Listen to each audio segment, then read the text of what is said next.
BRS రథోత్సవ మహాసభ పనులు జోరుగా సాగుతున్నాయి. మహాసభ వేదిక నిర్మాణం పూర్తయింది. వేదికను మూడు వైపులా మూసి ఉంచేందుకు అవసరమైన ఏర్పాట్లు జరుగుతున్నాయి. 120 ఫీట్ల పొడవు, 80 మీటర్ల వెడల్పుతో పకడ్బందీగా వేదికను సిద్ధం చేశారు. 400 మంది కూర్చునే విధంగా నిర్మాణించారు. బీఆర్ఎస్ 25 ఏళ్ల ఆవిర్భావ దినోత్సవం సందర్భంగా హన్మకొండ జిల్లా ఎలకతుర్తిలో ఈ నెల 27న లక్షలాది మందితో రథోత్సవ సభ జరగనున్నది. రథోత్సవ సభ ఏర్పాట్లను పరిశీలించేందుకు పార్టీ వర్కింగ్ ప్రెసిడెంట్ కేటీఆర్ మంగళవారం ఎలకతుర్తికి వెళ్లనున్నారు. మహాసభకు జన సమీకరణ ఏర్పాట్లపై వరంగల్ ఉమ్మడి జిల్లా ముఖ్య నేతలతో సమీక్షించనున్నారు. తీవ్రమైన ఎండల నేపథ్యంలో సభ సాయంత్రం తర్వాత జరగనున్నది. అందుకు అనుగుణంగా భారీ స్థాయిలో లైటింగ్ వ్యవస్థను ఏర్పాటు చేస్తున్నారు.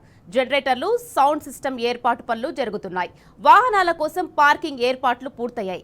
అత్యవసర వైద్య సేవలను అందించేందుకు ఏర్పాట్లు పూర్తయ్యాయి. బీఆర్ఎస్ అధినేత కేసీఆర్ ఆదేశాలతో బీఆర్ఎస్ హన్మకొండ జిల్లా అధ్యక్షుడు దాస్యం వినయ్ భాస్కర్, ఎమ్మెల్సీ పోచంపల్లి శ్రీనివాస్, తక్కపల్లి రవీందర్ రావు, మాజీ ఎమ్మెల్యేలు పెద్ది సుదర్శన్ రెడ్డి, ఒడితెల సతీష్ కుమార్ ఆధ్వర్యంలో పనులు వేగంగా చేపడుతున్నారు.